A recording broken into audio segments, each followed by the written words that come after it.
السلام علیکم ورحمۃ اللہ وبرکاتہ۔ پیارے دوستو، آج میں آپ کے لیے لے کر آیا ہوں ایک ایسی سورت، جی ہاں، سورہ کوثر کی یہ آیت کر دے گی آپ کے رزق کی پریشانی کو ختم۔ کم سے کم 1 کروڑ لوگوں نے آزمایا ہے، آپ بھی ضرور آزمائیے۔ سورہ کوثر قرآن پاک کی 108ویں سورت ہے، جس کے اندر 3 آیت ہیں۔ ان آیتوں میں یہ صاف کہا گیا ہے کہ ہر مشکل سے بچانے والا اور سب کچھ دینے والا صرف اللہ تبارک و تعالی ہے، اور وہ اپنے بندوں کو کبھی مایوس نہیں کرتا ہے۔ اس سورت کا ترجمہ بہت ہی اعلیٰ ہے، کیونکہ اس کو پڑھنے سے زندگی کی ہر مشکل آسان ہو جاتی ہے اور آپ اپنے لیے جنت کے دروازے بھی کھول سکتے ہیں۔ ان آیتوں کو پڑھنا بہت ہی آسان ہے اور آپ ان کو روزمرہ کی زندگی میں کبھی بھی وقت نکال کر پڑھ سکتے ہیں۔ دوستو، اس کا فائدہ صرف اللہ تبارک و تعالیٰ کے ماننے والوں کے لیے ہے۔ بخاری شریف میں لکھا گیا ہے، ہر انسان کو جینے کے لیے پیسوں کی ضرورت ہوتی ہے، اور پیسہ کمانے کے لیے انسان اپنی پوری کوشش کرتا ہے۔ کسی کی کوشش کامیاب ہو جاتی ہے۔ کئی لوگ جتنا کماتے ہیں وہ ان کی ضرورت میں ہی ختم ہو جاتا ہے، کیونکہ ان کی کمائی میں برکت نہیں ہوتا ہے۔ اگر آپ کو بھی ایسا لگتا ہے کہ آپ جتنا کماتے ہیں وہ آپ کی ضرورت میں ہی لگ جاتا ہے اور بچتا کچھ نہیں ہے، تو آج سے ہی سورہ کوثر پڑھنا شروع کر دے۔ پھر رزق میں برکت لانے کے لیے اس سے طاقتور طریقہ کوئی نہیں ہے۔ اس سورت کو پڑھنے سے اللہ تبارک و تعالیٰ سے تعلق قائم ہوتا ہے اور اللہ کی رحمت کے ہم حقدار بن جاتے ہیں۔ تو میرے عزیز دوستو، میں آپ کو سورہ کوثر پڑھ کر سنا دیتا ہوں۔ اعوذ باللہ من الشیطان الرجیم، بسم اللہ الرحمن الرحیم، اِنَّا أَعْطَيْنَاكَ الْكَوْثَرَ فَصَلِّ لِرَبِّكَ وَانْحَرْ إِنَّ شَانِئَكَ هُوَ الْأَبْتَرُ۔ تو میرے دوستو، اب میں آپ کو سورہ کوثر پڑھنے کے فائدے بھی بتا دیتا ہوں۔ اللہ تبارک و تعالیٰ کی رحمت پانے کے لیے آپ اس سورت کو پڑھ سکتے ہو۔ جنت پانے کے لیے بھی آپ اس سورت کو پڑھ سکتے ہو۔ رزق میں برکت پانے کے لیے، اپنی زندگی کو خوشحال بنانے کے لیے، زندگی میں تکلیفوں کو ختم کرنے کے لیے، ہر طرف سے ترقی پانے کے لیے، کمائی میں برکت کے لیے، دشمنوں سے چھٹکارا پانے کے لیے سورہ کوثر کو آپ کبھی بھی پڑھ سکتے ہیں۔ جتنا زیادہ پڑھیں گے اتنا ہی زیادہ فائدہ ہوگا، زمین پر بھی اور مرنے کے بعد بھی۔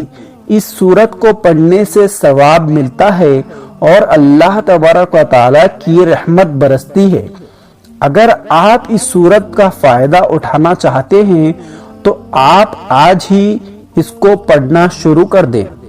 دوستو، اب ہم آپ کو بتاتے ہیں، حضرت علی رضی اللہ تعالی عنہ نے فرمایا، میاں بیوی کا ایک دوسرے پر شک کرنا کیسا ہے۔ دوستو، آج کی اس ویڈیو میں ہم آپ کو حضرت علی رضی اللہ تعالی عنہ کے حوالے سے بتانے والے ہیں، تو دوستو اس ویڈیو کو پورا ضرور دیکھیے۔ دوستو، حضرت علی رضی اللہ تعالی عنہ کو بہت زیادہ علم تھا، اور آج تک اس علم اور ان کی باتوں سے لوگوں کو فائدہ پہنچتا رہا ہے۔ حضرت علی رضی اللہ تعالی عنہ کی باتوں کو اگر عمل میں لایا جائے تو ہماری زندگی روشن اور کامیاب ہو جائے گی۔ دوستو، نبی کریم حضور صلی اللہ علیہ وسلم نے ارشاد فرمایا کہ میں علم کا شہر ہوں تو علی اس کا دروازہ ہے۔ ایسا کوئی علم نہیں ہے جو حضرت علی رضی اللہ تعالی عنہ کو نہیں پتا۔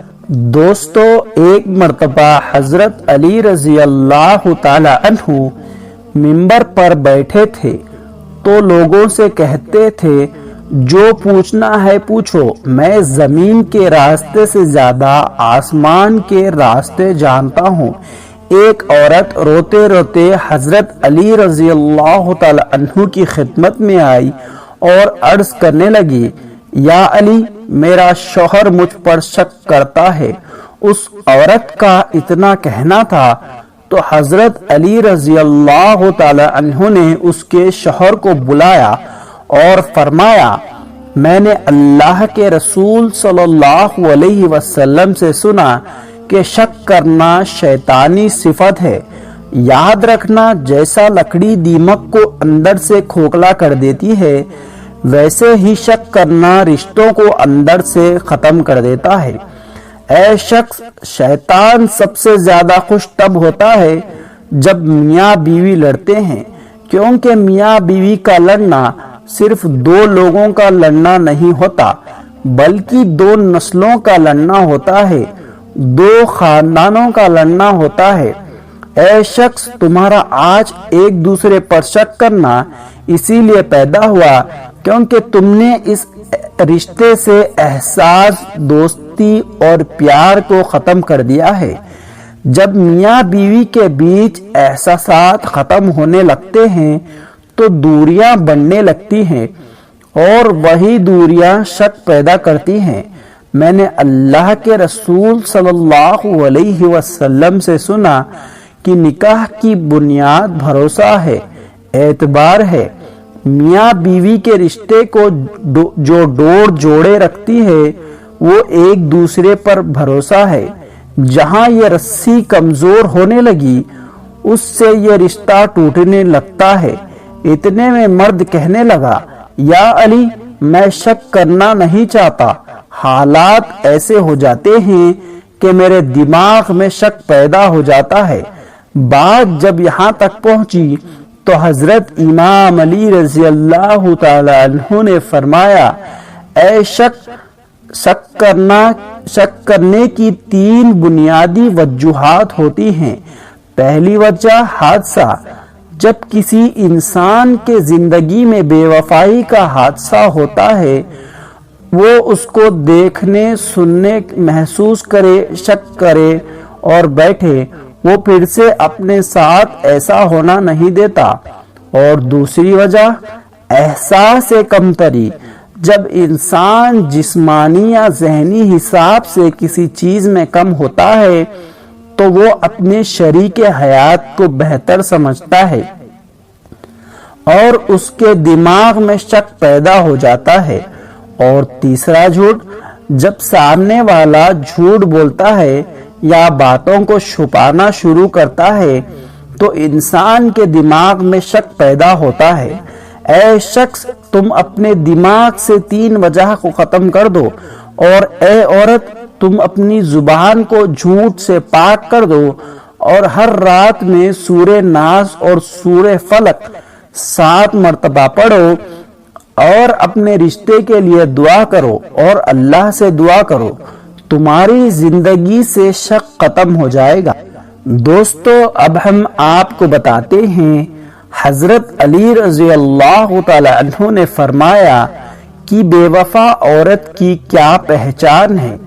حضرت علی رضی اللہ تعالی عنہ کی خدمت میں ایک شخص آیا اور اپنے دستے ادب کو جوڑ کر عرض کرنے لگا، یا علی، میں کسی کو پسند کرتا ہوں اور اب میں اس سے نکاح کرنا چاہتا ہوں، لیکن یا علی، میرا ایک سوال ہے، میرے دل میں ایک سوال ہے، کیا یہ میرے لیے وفادار بیوی ثابت ہوگی یا نہیں؟ اس شخص کا یہ کہنا تھا تو حضرت علی رضی اللہ تعالی عنہ نے فرمایا، اے شخص، یاد رکھنا، جو شخص اپنے والدین کی توہین کرتا ہے اور اپنے استاد سے بدتمیزی کرتا ہے، اپنے گھر کی شکایت کرتا ہے، تو سمجھ جانا آنے والے وقت میں اچھی بیوی ثابت نہیں ہوگی۔ عورت کو عورت اسی لیے کہا گیا ہے کیونکہ اس کے وجود میں چھپانا ہے، چھپنا ہے۔ عورت گھر کی شکایت کسی غیر کے سامنے ظاہر کرے تو سمجھ جانا آنے والے وقت میں وہ تمہارے عیب بھی کسی کے سامنے ظاہر کرے گی۔ اس شخص نے کہا، یا علی، کوئی ایسا عمل یا کوئی ایسی دعا جس سے انسان اور واضح ہو جائے؟ تو حضرت امام علی رضی اللہ تعالیٰ عنہ نے فرمایا، اے شخص، اس زمین پہ سب سے بدترین عمل جھوٹ ہے جو تمام گناہوں کی جڑ ہے۔ یاد رکھنا، جس عورت کی فطرت میں جھوٹ اور دھوکہ ہوتا ہو وہ کبھی کسی کے ساتھ وفا نہیں کر سکتی۔ دوستو، اب ہم آپ کو بتاتے ہیں حضرت علی رضی اللہ تعالی عنہ نے فرمایا، ایسی عورت سے شادی مت کرنا۔ حضرت علی رضی اللہ تعالی عنہ کی خدمت میں ایک شخص آیا اور عرض کرنے لگا، اے یا علی، شادی کے لیے بہترین عورت کون سی ہے؟ تو حضرت امام علی رضی اللہ تعالی عنہ نے فرمایا، اے شخص، یاد رکھنا، اس زمین پر صرف دو قسم کی عورتیں ہوتی ہیں، ایک وہ جو اپنی اداؤں کو خوبصورت بنائے اور دوسری وہ جو اپنے کردار کو خوبصورت بناتی۔ جو عورت اپنی اداؤں کو خوبصورت بنائے وہ عورت تمہیں پسند آئے گی، لیکن جو عورت اپنے کردار کو خوبصورت بناتی ہے وہ تمہارے اولاد کو پسند آئے گی۔ اے شخص، یاد رکھنا، شادی کرتے وقت انسان اس میں اپنی بیوی نہ ڈھونڈے بلکہ اپنے ہونے والے بچوں کی ماں ڈھونڈے۔ میں نے اللہ کے رسول صلی اللہ علیہ وسلم سے سنا کہ عورت کے کردار کی جھلک اس کی اولاد میں پائی جائے گی۔ تم آج اپنے لیے بیوی چنو گے تو یہ یاد رکھنا کہ اس کا کردار اپنی اولاد